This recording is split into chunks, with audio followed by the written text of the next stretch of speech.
TVN 월화 드라마 신사장 프로젝트가 지난 9월 15일 첫 방송을 시작하며 시청자들의 이목을 집중시켰습니다.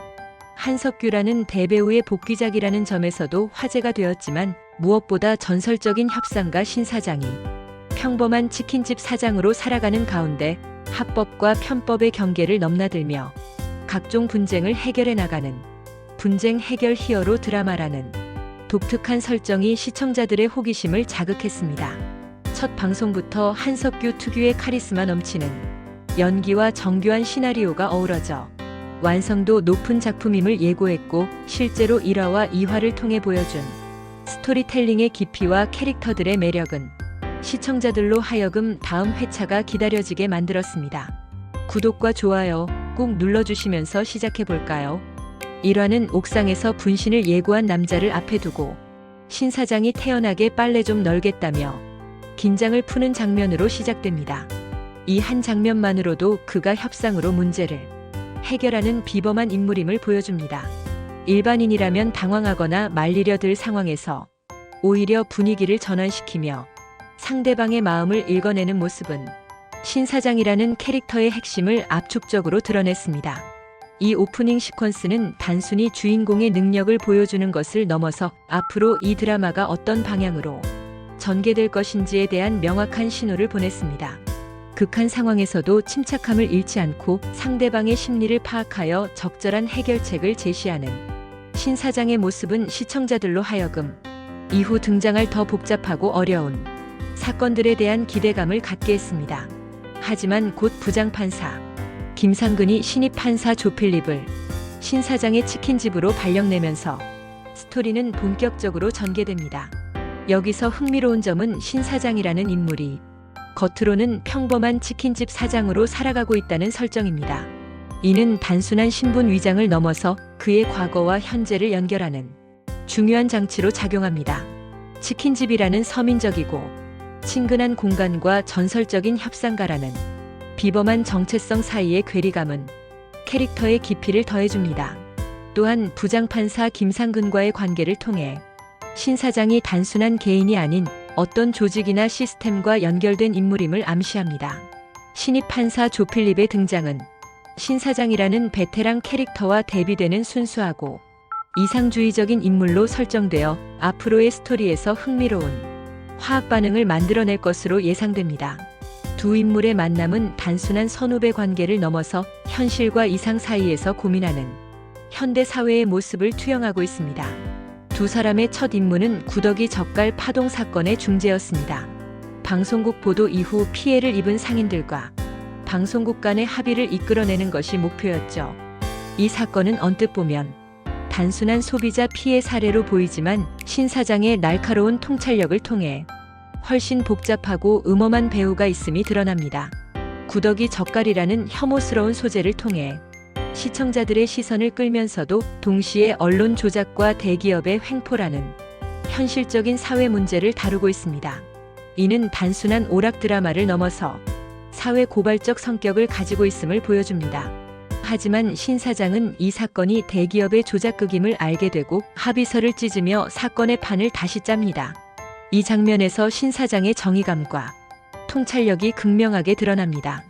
단순히 중재를 통해 문제를 덮으려는 것이 아니라 진실을 파헤쳐 근본적인 해결을 추구하는 그의 모습은 시청자들에게 강한 인상을 남깁니다.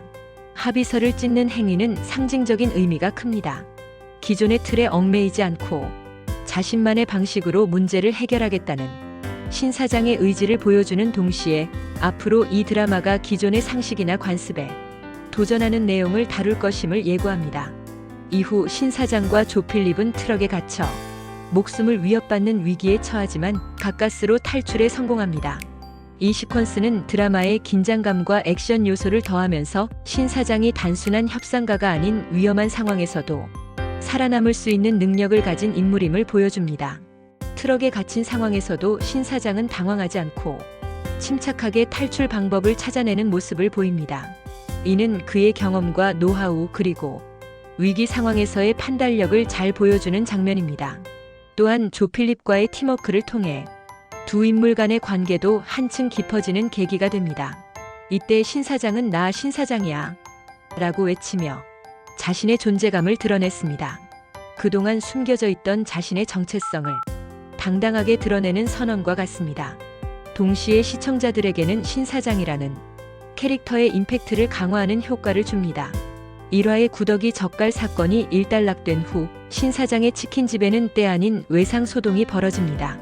이 장면은 신 사장의 일상적인 모습을 보여주면서도 그가 어떤 방식으로 문제를 해결하는지를 보여주는 중요한 시퀀스입니다. 신 사장은 극단적인 해결책으로 이들을 화해시키며 동네 해결사다운 면모를 보여줍니다. 이는 그가 큰 사건뿐만 아니라 일상의 작은 분쟁까지도 자신만의 방식으로 해결하는 능력을 가지고 있음을 보여줍니다. 또한 치킨집이라는 공간이 단순한 사업장이 아니라 지역사회의 갈등을 해결하는 중심지 역할을 하고 있음을 암시합니다. 이러한 일상과 비일상의 교차는 신 사장이라는 캐릭터의 입체성을 더해줍니다. 전설적인 협상가라는 비범한 면과 동네 치킨집 사장이라는 평범한 면이 자연스럽게 어우러지면서 캐릭터에 대한 시청자들의 몰입도를 높입니다. 동시에 그는 구더기 젓갈 사건의 배후에 있었던 인물인 오진호가 경찰서에 잡혀있다는 사실을 알게 되고 그와 독대합니다. 이 장면은 신 사장의 과거와 현재를 연결하는 중요한 단서를 제공합니다. 오진호는 신 사장에게 과거의 인연을 언급하며 내 와이프, 내 딸 곧 죽는다고 협박합니다. 이 대사를 통해 신 사장에게 가족이 있으며 그들이 위험에 처해 있을 가능성이 있다는 것이 드러납니다. 또한 오진호와 신 사장 사이에 단순하지 않은 과거가 있음을 암시합니다. 하지만 흥미롭게도 오진호의 할머니는 오히려 신 사장에게 손자를 벌주고 그 배우를 잡아달라고 부탁합니다. 이는 오진호가 단순한 악역이 아니라 어떤 더 큰 세력에 의해 조종당하고 있는 인물일 가능성을 시사합니다. 또한 신 사장이 단순히 복수를 추구하는 인물이 아니라 진실을 밝혀내는 것에 더 관심이 있는 캐릭터임을 보여줍니다. 이러한 설정은 앞으로의 스토리에 깊이와 복잡성을 더해줄 것으로 예상됩니다. 단순한 선악 구조가 아닌 각자의 사연과 동기를 가진 인물들 간에 복잡한 관계가 펼쳐질 것을 암시하기 때문입니다. 한편 부장판사 김상근은 해킹 천재였던 김주무관에게 1년 동안 올라온 악성 민원, 게시글의 해결을 부탁합니다. 이 설정은 현대 사회의 인터넷 문화와 관련된 문제를 다룰 것임을 예고합니다. 해킹 천재라는 캐릭터의 등장은 이 드라마가 단순히 전통적인 협상술만을 다루는 것이 아니라 현대적인 기술과 접목된 새로운 형태의 분쟁 해결을 보여줄 것임을 시사합니다. 또한 1년 동안 쌓인 악성 민원이라는 설정은 이것이 단순한 개별 사건이 아니라 체계적이고 지속적인 문제임을 암시합니다. 신 사장은 이 사건을 해결하기 위해 수석 직원을 시골 동네로 불러내고 악성 민원인의 집에서 질산 암모늄을 발견합니다. 질산 암모늄은 폭발물 제조에 사용될 수 있는 위험한 물질로 이를 통해 단순한 민원 사건이 테러나 폭탄 사건으로 발전할 가능성을 보여줍니다. 수석 직원은 의문을 느끼지만 신 사장은 몰라 찝찝해라며 알 수 없는 말을 남깁니다. 이는 신 사장이 뭔가 더 큰 그림을 보고 있지만 아직 모든 것을 파악하지 못한 상태임을 보여줍니다. 또한 그의 직감이 단순한 추측이 아닌 오랜 경험에서 우러나온 것임을 암시합니다. 이후 용단시 시장이 납치되는 사건이 발생하고 범인은 반드시 죗값을 치러야 한다는 문구를 남깁니다. 이 메시지는 단순한 납치가 아닌 어떤 정의나 복수와 관련된 동기가 있음을 시사합니다. 죗값을 치러야 한다는 표현은 시장이나 관련 인물들이 과거에 어떤 잘못을 저질렀을 가능성을 암시합니다. 이는 앞서 등장한 구더기 젓갈 사건이나 악성 민원 사건과도 연결될 가능성이 있으며 모든 사건들이 하나의 큰 틀 안에서 연결되어 있을 수 있음을 시사합니다. 신 사장은 이 사건과 관련한 수상한 자료를 발견하고 버려진 폐비료 공장으로 향합니다. 폐비료 공장이라는 장소의 선택은 우연이 아닙니다. 앞서 발견된 질산 암모늄과 연결될 수 있는 장소이며 동시에 외딴 곳에 위치한 폐공장은 인지를 감금하기에 적절한 장소이기도 합니다. 그곳에서 납치된 시장과 한 남자를 발견한 신 사장 뒤이어 들이닥친 경찰 특공대 앞에서 그는 자신을 잡초님이라 칭하는 범인에게 형 때문이지요? 라고 묻고 형사에게 인지를 구하고 싶으면 지금부터 나랑 협상해라고 외칩니다. 형 때문이지요? 라는 질문은 신 사장이 범인의 동기를 이미 파악하고 있음을 보여줍니다. 또한 이를 통해 범인이 단순한 개인적 원한이 아닌 가족과 관련된 깊은 사연을 가지고 있음을 암시합니다. 잡초님이라는 자칭도 의미심장합니다. 잡초는 아무리 뽑아도 다시 자라나는 질긴 생명력을 상징하는 동시에 사회에서 무시당하고 소외된 존재를 의미하기도 합니다. 인지를 구하고 싶으면 지금부터 나랑 협상해라는 대사는 신 사장의 정체성을 가장 잘 보여주는 대사 중 하나입니다. 무력으로 해결하려는 경찰 특공대와는 달리 그는 협상을 통한 평화적 해결을 추구합니다. 이는 단순히 인질의 안전을 위한 것을 넘어서 범인조차도 하나의 인격체로 인정하고 그의 이야기를 들어주려는 자세를 보여줍니다. 한석규는 신 사장이라는 캐릭터를 통해 자신만의 독특한 매력을 유감없이 발휘했습니다. 침착하면서도 날카로운 통찰력을 가진 협상가의 모습과 동네 치킨집 사장의 서민적인 면을 자연스럽게 오가며 캐릭터의 입체성을 완벽하게 구현했습니다. 특히 위기 상황에서도 흔들리지 않는 포커페이스와 상대방의 심리를 꿰뚫어보는 날카로운 시선은 한석규만이 표현할 수 있는 독특한 아우라를 만들어냈습니다. 또한 나 신 사장이야. 나 인지를 구하고 싶으면 지금부터 나랑 협상해. 같은 임팩트 있는 대사들을 통해 캐릭터의 존재감을 극대화했습니다. 신입 판사 조필립은 아직 초반 단계이지만 신 사장과의 대비를 통해 흥미로운 캐릭터로 발전할 가능성을 보여주었습니다. 이상주의적이면서도 현실에 적응해 나가는 과정을 통해 시청자들이 공감할 수 있는 캐릭터로 성장할 것으로 예상됩니다. 1화와 2화를 통해 보여준 연출의 완성도는 상당히 높은 수준이었습니다. 특히 각 사건의 전개 과정에서 긴장감을 유지하면서도 캐릭터들의 감정과 심리를 세밀하게 포착한 연출이 인상적이었습니다.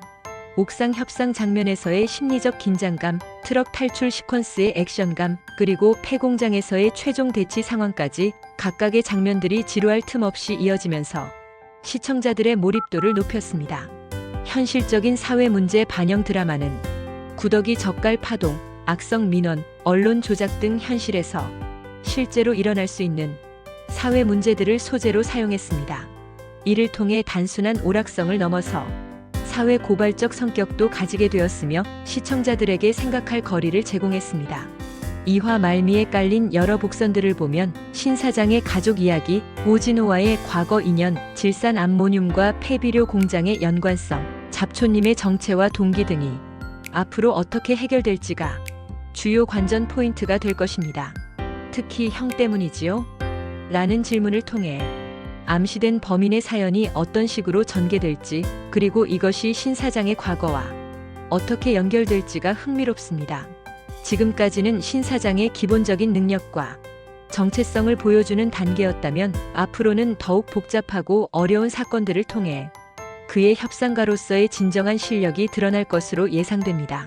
여러 사건들의 밑밥이 깔리면서 앞으로 펼쳐질 이야기에 대한 궁금증을 한껏 끌어올린 엔딩이었습니다. 신 사장 프로젝트는 한석규라는 배우의 압도적인 존재감과 정교한 시나리오, 그리고 현실적인 사회 문제의식이 어우러진 수작으로 평가받을 만합니다. 앞으로의 전개가 더욱 기대되는 작품입니다.